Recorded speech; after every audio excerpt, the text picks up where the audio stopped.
Don in London, good morning. It's the 19th of March 2013. My video is all about recovery from addiction.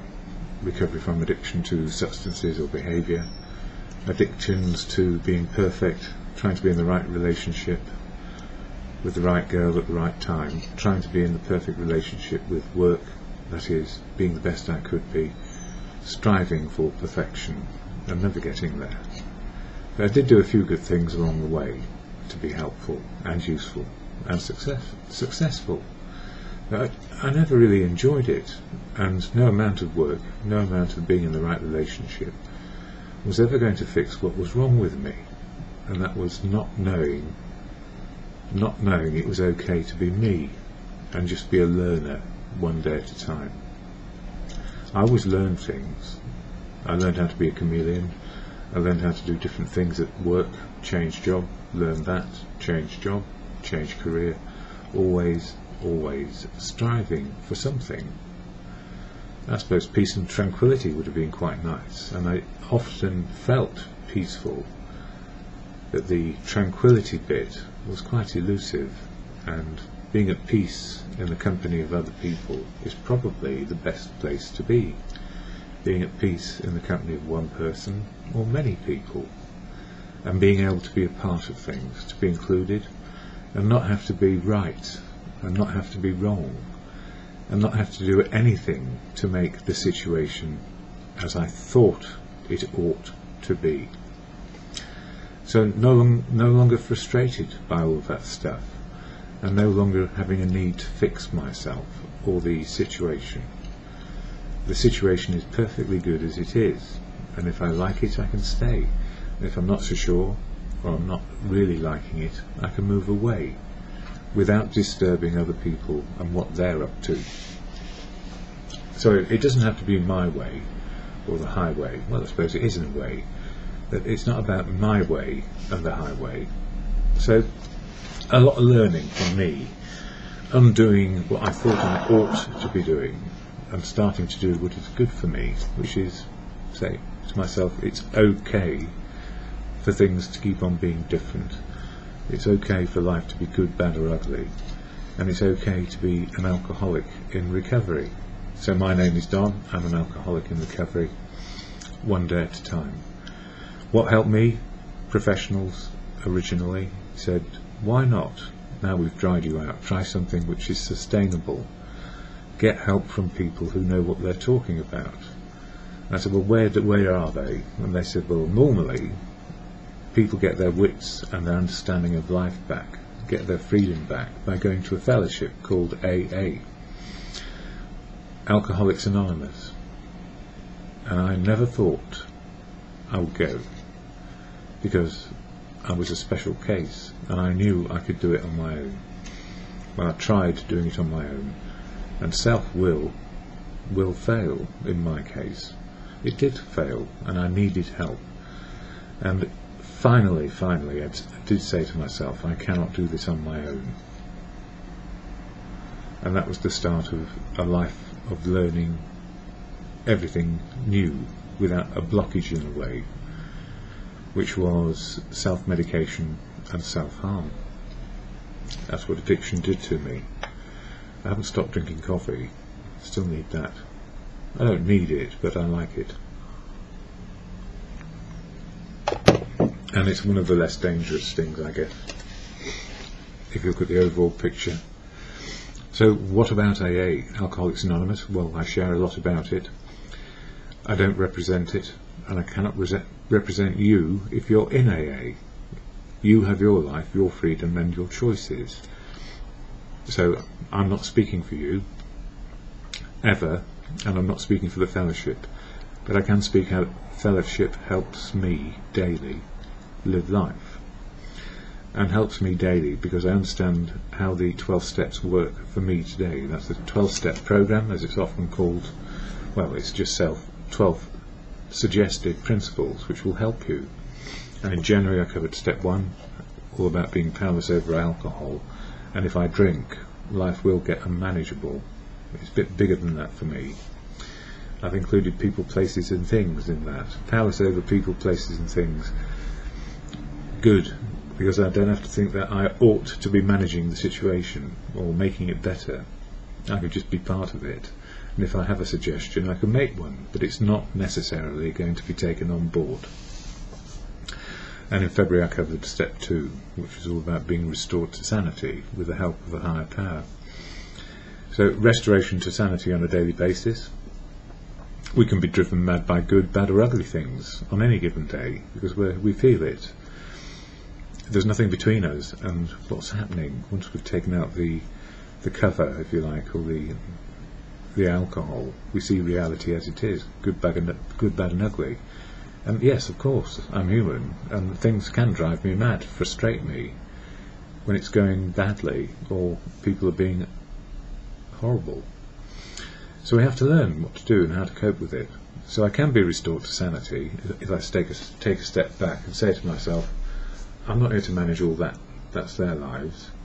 I'm here to do what I can do.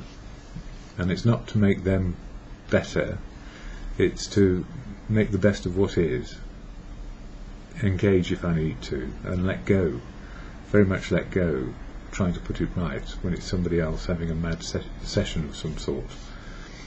Powerless over people, places and things is very helpful, and it's very liberating. It means I don't have to stand there, judge and be prejudicial. I can just walk away from it, if I can. Some confrontations always happen, but that's life. So AA provides me with many tools, and then March is all about step 3, let go. Be independent by being interdependent with people. Let the world in and gain the knowledge of wisdom of how to live. And then live your way, free. So that's what Alcoholics Anonymous is doing for me with the steps. Now I cover one a month. I will just share the AA preamble so you know what to expect if you are going to engage in asking for help from somewhere. And don't forget, AA is not the only way. It works very well for me though. I suppose that's a bit smug of me, but I don't want to undermine just how hard it is to let go and let life happen again. So the AA preamble shared at every meeting is this: Alcoholics Anonymous is a fellowship of men and women who share their experience, like I'm doing, just share experience, strength and hope with each other, that they may solve their common problem and help others to recover from alcoholism. So it's there. We're there to help each other. Ask for help. The only requirement for membership is a desire to stop drinking. And when I went to AA at first, I had no desire to stop drinking. I'd been shoved in there by a desperate family member, my sister, who said, go in there and sort yourself out. So I was a bit stunned when I got there. There were all these people I knew from the neighbourhood, the health club, I don't know what to say, neighbours, famous people. I thought, why? Well, they had a desire to stop drinking. And eventually I got that too. So, a desire to stop drinking. There are no dues or fees for AA membership, so if you haven't got any money, all well and good, keep coming back. We are self-supporting through our own contributions. Those of us who can put some money towards rent, tea, coffee and biscuits do, and some literature as well. So we, I suppose, if you've got a little bit of money, you put it in. If you don't want to, you don't.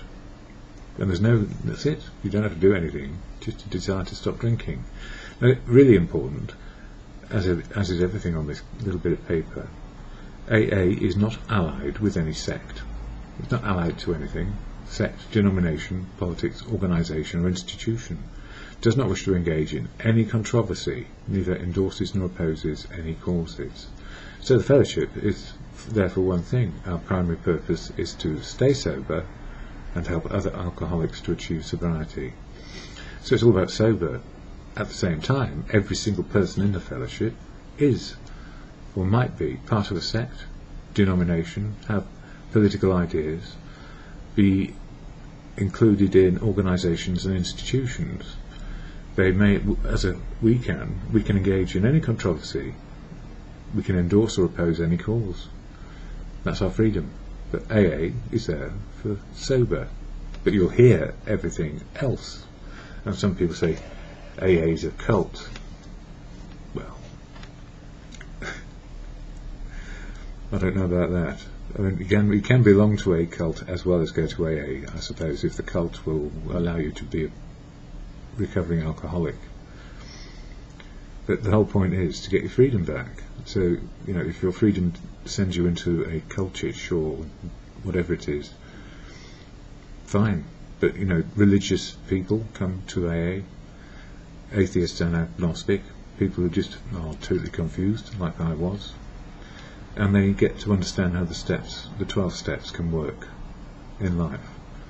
Powerless over alcohol, life unmanageable, becomes powerful in our freedom and liberated to make the best of what is. And came to believe that a higher power could restore me. Well, in terms of the truth, love and wisdom available in AA, universal truth, love and wisdom, not everybody believes in God. Many people believe in God. Not everybody's an atheist, but there are many atheists. Not many people say they're agnostic, but there are many agnostics, and many people are confused, just like me, and they remain confused. So the question of God, which is often used in the literature and in the language of learning to live life, no problem. Gandhi said, God is truth and love. All well and good. Truth and love, universal truth, universal love. I'm learning about that. All I understood was I was needy for something, and I didn't realise what it was. And it was love. Simply that. And that is the one thing we are most... I don't know why. I think it just gets bashed out of us. We are quite inept in sharing love and being intimate and understanding how love works between human beings. It's not about sex in this respect, it's just about love. So I'm learning all the time. I've written quite a lot today, my daily meditations. Partly I've covered that, but I want to say it anyway. For March 18th, 2013. My morning mantra, step 1, powerless over alcohol, people, places and things. And if I try to be powerful over anything, life will get unmanageable. Step 2, I can be restored to sanity at any time, providing I stop and pause and don't react badly to a situation today. Step 3, to make good decisions today. All I need to do is ask when it is important. Ask, is this right? And it is important, and the impact of my actions will have causes and effects on other people around me. So no problem. Check out if where I'm going is the right way, because we are forgetful about other people's needs. Letting go needing to be right and letting in others in the decision making is always a good idea today. So it's 3 steps there, and it works if I work at it. But if I go back to self-will and ignore other people, I'll find myself on my own. Most of the time I'm right these days. Ha ha. When taking decisions and including others in the decision-making process, conversations are better when I am able to be equal with everyone. Including people and helping them help me, is a good thing, and me helping them is all part of living with everyone around me. So we are interdependent. Where do things go wrong? When I have expectations that people will do the right thing by me, or I have an expectation of their part, and I feel I have an entitlement to do something. So if I feel entitled, or an expectation, I'm heading for trouble. If I moderate and really recognise that expectations which have no foundation, so if I just expect people to be okay with what I do, I will probably start resentments going in them. If I moderate and really recognise that expectations which have no foundation, and other people don't recognise this, there are resentments under construction. Just because we think we have an attitude of entitlement and a right to something, every time we think that way, we are on the road of unhappy destruction and insanity. No expectations and no entitlements in my head this morning. That's true, I don't have any.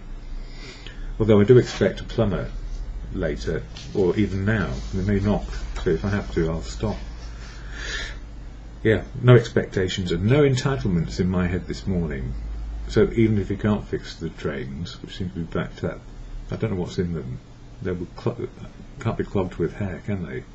Anyway, we'll find out. No expectations, no resentments under construction. No resentments and no insanity being constructed in me first thing today. But of course it's early yet, and insanity is in the moment, just like recovery. So it could be pushed back into what the is going on. Oh yes, here we go. I used to travel for business reasons and for a good 20 to 25 years. Somehow I liked the isolation and being away from home. Home was good and I kept it as a sanctuary for myself most of the time. Travelling, smart hotels, smart restaurants and smart bars, where lonely people could have a drink and find company. Me, lonely man travelling, often meeting lonely woman travelling. It was a way of life, full of fun and spectacular times. Certainly true. Strangers in the Night is a song. I remember it. Strangers in... Not a good way to live in... it's not a good way to live over and over, because, you know, spectacular, yes, but meaningful. How do we get deep meaning? Well, with the right person in the right place. Not continuously doing the same thing over and again. Developing a relationship. But it wasn't like that. It was doing the same thing over and over again and expecting somehow to find love. But being lonely, another person being lonely and far away from home, didn't work out. There were good times, but you know, there was no depth. Yep, Strangers in the Night is a song, not a good way to live life over and over. Sometimes we just don't see the insanity because that's all we know, and we cannot break the habits. Drink, strangers in the night, and a workload without end. 3 addictions in all rolling along together. Only when we stop, if we are able, or we burn out, and I did burn out, do we actually see the madness of the years. And, you know, on the outside it looks really good. Smart hotel, smart job, smart girls, all that. Deep love? Not really. And the addiction of all those things to cover up loneliness, I guess. I don't guess, I know I was lonely. And I was distant because I was somebody who fixed things. I used to go and fix things for people, organisations and people, and I never learned how to fix me, because I can't fix me, and I was so wrapped up in all of that I never got the value out of it, and I fell into a deep depression because of it. And self-medicated, and then got medication, then a few years later self-medicated to the point of death.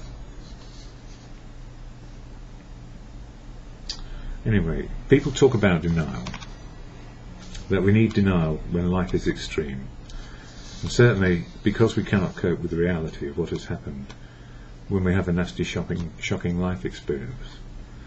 I just seem to go through shocks, but I never really dealt with it. I just suppressed the emotional side with drink, strangers in the night, and more work. Elizabeth Kubler-Ross described the denial process in 5 stages. First, the events which happened, and we cannot believe what is going on. I just can't believe what is going on. And for me, having a nervous breakdown, I was in denial about what happened for quite a few years. And, you know, look, if you're listening to this, you probably know that any sort of breakdown, we probably need some help to work it out. Or we cover it up and try and, you know, stoic, put on a brave face, don't show anything, certainly don't go into the deep of other people's relationships or whatever. But I did. It was one of the things I was good at doing, helping people sort out their feelings. So, second part of denial comes and goes as our emotions go to extremes. Denial, yeah, we just push it away. Third, we go through bouts of anger and frustration. Anger because the events just shouldn't have happened. Frustration because we are powerless over what has happened. And then 4, we dip down into depressions as we feel loss and waves of sadness and desolation. These 4 stages will continue to roll forwards and backwards over time. So when my dad was dying, I was in denial, wanted to do everything, but found powerlessness. Anger, frustration with him and his situation, and me with my situation, and depressed about it, reactive depression to events, and they kept on rolling forwards and backwards, and he died, and I did the wrong thing. I went and saw him when he was dead, and it was the wrong thing for me to do. And I went with my mum and a neighbour, and I was very angry about the neighbour who touched him. I thought, how dare he touch my dad when he's dead? Well, he's still with me now, and he's dead as well, long ago. But these things still stick in your mind. So that's of anger, frustration, depression, reactions to, and we get hints of it when we listen to the radio, the news, or whatever, because we relate. And these days I relate to it in the right amount. And my feelings are based on what is happening now, rather than back there. But I can remember back there very often. So we can dip down into depressions as we feel the loss and waves of sadness and desolation. These 4 stages will continue to roll forwards and backwards over time, and then eventually we may find acceptance of the unacceptable truth and shock we have experienced. And even then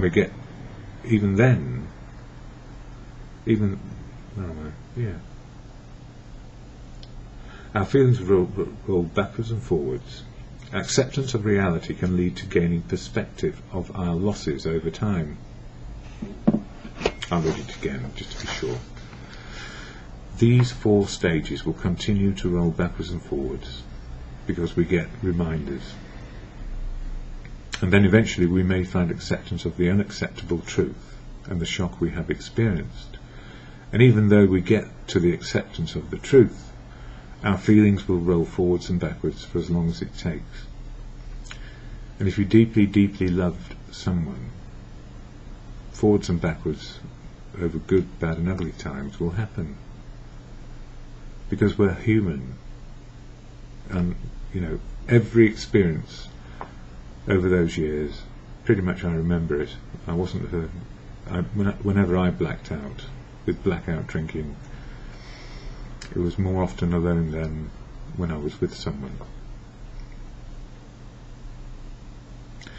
Acceptance of the reality can lead to gaining perspective of our losses over time. It is not a matter of closure and ending, because we still have all these memories which we sort out and we end up finding what is acceptable to cherish as life continues.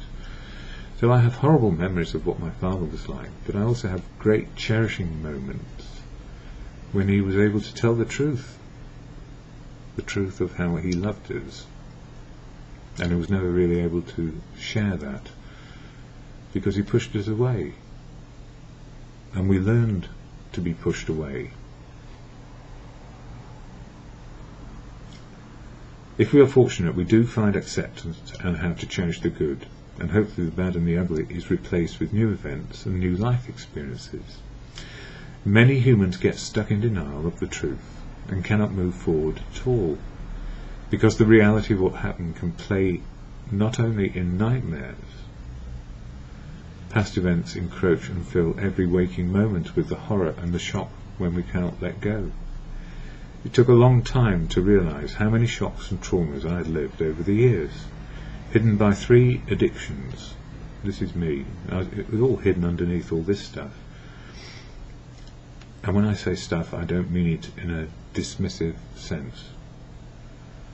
My 3 addictions: drink, strangers in the night, and an endless workload, skimming the surface, and ignoring the deep and rich emotional life every human can experience when we unlock the doors of our prisons and break into reality of now, available every single day. And the deep and rich emotional life is really contingent on expression and sharing and including, so people know what is going on. And if we keep hidden, if you keep it hidden, it churns around, and that's why I medicated myself with addiction.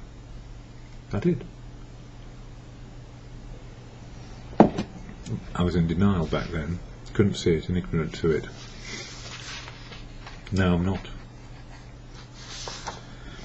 I'm really pleased I was able to talk about the deep of life with my dad before he died. And his words really helped me immensely, although at the time I felt I didn't want to hear them because what he said was true about himself. And I was deeply sad about that. What he said about himself was also true about me being a chip off the old block, like father, like son. My father, by his way of life, taught me my way of life. And he said to me that it is better to cherish people and to cherish them deeply and to love them and to learn how to love them through time. He, of course, was talking about his relationship with my mother. My dad said he had always cherished my mum, and yet he was unable, until his dying days, to share this with her. He said he had been superficial and indifferent in his ways. And he was an old rogue, a real old rogue in every sense. All of his life he had avoided the deep and cherishing with love that he had. No doubt he loved deeply, and yet he behaved superficially and with indifference. Being too close and intimate was too much to handle. Those three words, cherish, all about the deep connection. Superficiality, always skimming the surface of feelings, and indifference, and the selfishness and ignorance towards others and their point of view. Those three words, cherish, superficiality, indifferent. I did not quite understand them at the time. I was already in denial about my life. Right then I was heartbroken, as my girl was far away and lost to me. She was. And I couldn't do anything about it. She was lost to me, and I was heartbroken, and denial of that, and my dad dying as well at the same time. Powerlessness really sucked back then, and the irony is that powerlessness is really useful to me every day. I'll try and explain that as I go. We are humans, and we don't come with an instruction book, and there is no blame we can attach to parents who themselves have had no instruction book on how their delivery into the world either. And yet society will punish with prejudice and attitudes which prevail to dehumanise human beings who have been broken over the years. The attachment of blame and judgment and labelling people makes life very difficult for anyone trying to stop the old life and start a new life. Nobody wants to be an addict, and the problem is that humans become addicted to behaviour which helps them cope when life is difficult. Some people stop and can find peace along the way if they have the right sort of support and the help from family and community. This is less so these days because we're all scattered across the world. Less so these days. The problems of the past, they emerge in this generation and future generations. And what happened in the past is always passed on to each generation. In my case, there is a long line of addiction either to substances, a particular way of life, and focusing on things, and trying to be perfect when imperfection and learning are the critical parts and the key.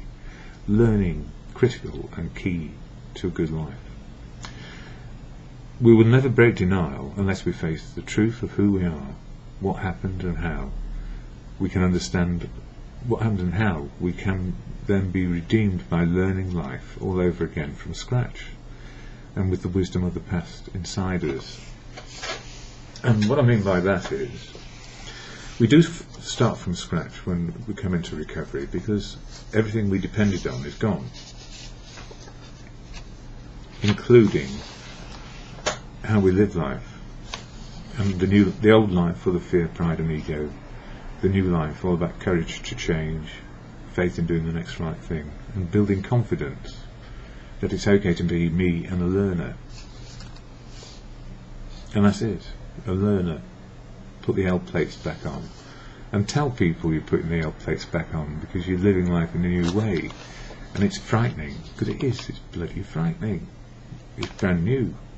And until we get to the point where actually frightening is good, and it becomes not frightening, it becomes I'm confident and not knowing. And then, so, step 3, all about our higher power. I do quote Gandhi quite a lot. He was a sensible individual and practical, and whatever else he did, and I'm sure that history can be written good, bad or ugly one way or another, because I know Gandhi did, or I don't know, allegedly did things which weren't so good. Who hasn't? But the impact of people who are leaders, it causes great, I don't know what to say. We have enough trouble with our British leaders, let alone anybody else's. But what he did say, he said that God was truth and God is love, and I feel he was right. So, universal truth, God is love, in the moment of now. God is truth, universal truth in the moment of now. Not my truth, the universal truth, which is understood by everybody. So I can be out of step, and I need to find out, hang on a minute, why don't I fit in with this? What's gone on? What don't I know? Find out. It's okay to find out these days. Just ask questions and people will start, they will give you chapter and verse what's going on. You may not be any the wiser, but at least you have 2 points of view, and then maybe many, because that's what fellowship does. It doesn't talk about politics, it talks about sobriety. How to cope with all the shit we're dealing with, or the good. Dealing with the good is quite difficult, because it involves a lot of love. And that's what we're learning, the deep of love. So God is love, I feel that was right. And facing up to the truth is letting the higher power work for us, rather than living in denial and self-medicating and fixing with substances, people, places and things. We can get help and ask for it. By asking for help, with humility, we let go trying to work out the truth of life on our own. We think we ought to be able to work out what the truth is, about what we did and how we are today. Step 3 helps us be more independent by getting help to get to the truth of who we are. Letting go self-will and indifference towards other people's wisdom, it opens the door to interdependent relationships, and the more useful universal truth develops about how life and how we fit in the world today. Care of God as we understood him, and for me this is about letting go, being right. I'm somehow righteous and in my beliefs that my way is best. I needed to let that go. My way was not the best way. Drink dependent, relationship dependent and work dependent became addictions in so many ways. I certainly needed help to ask for it, so I could get to the truth and start being a human being and free again.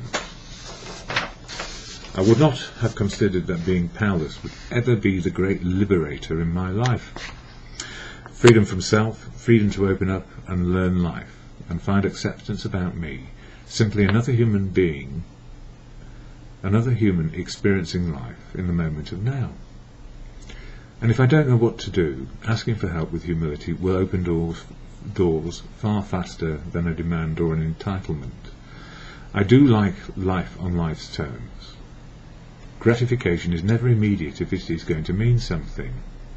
The quick fix led to addiction, and I never realised I was just as susceptible as anybody else on the planet. I was always driven to prove something, but I never knew what the something was, until I found myself in recovery with real humans who had been broken just like me. Not having to cover up, not having to hide away in fear of being found out in some way, and being powerless and accepting everything as a new learning experience helped me let go of the old uncomfortable man who simply misunderstood that the destination is unimportant in many ways. What counts is the journey and living in the moment of now, which offers everything if we are open, honest and willing to engage. And I can live everything and understand the good, bad and ugly, or whatever else emerges today. So, it's not utopia.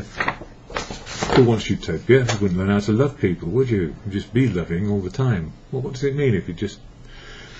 We're human. Our emotional range is amazing. Living in the moment where feelings fit with what is going on. It's almost like you're in touch with everything. blah, it's real. And we can see beauty in nature. We can also see the ugliness of mankind as well. So I have that Serenity Prayer handy, can do, can't do, wisdom to know the difference. And whether you believe in God or have an exhortation or just a good conscience, restoration to serenity or restoration to sanity is possible, knowing what we can and cannot do and learning that wisdom on a daily basis. So the Serenity Prayer to God or in good conscience, as you come to understand for yourself, never mind what anybody else believes, it's what you believe. God, grant me the serenity to accept the things I cannot change, courage to change the things I can, and the wisdom to know the difference. All well and good.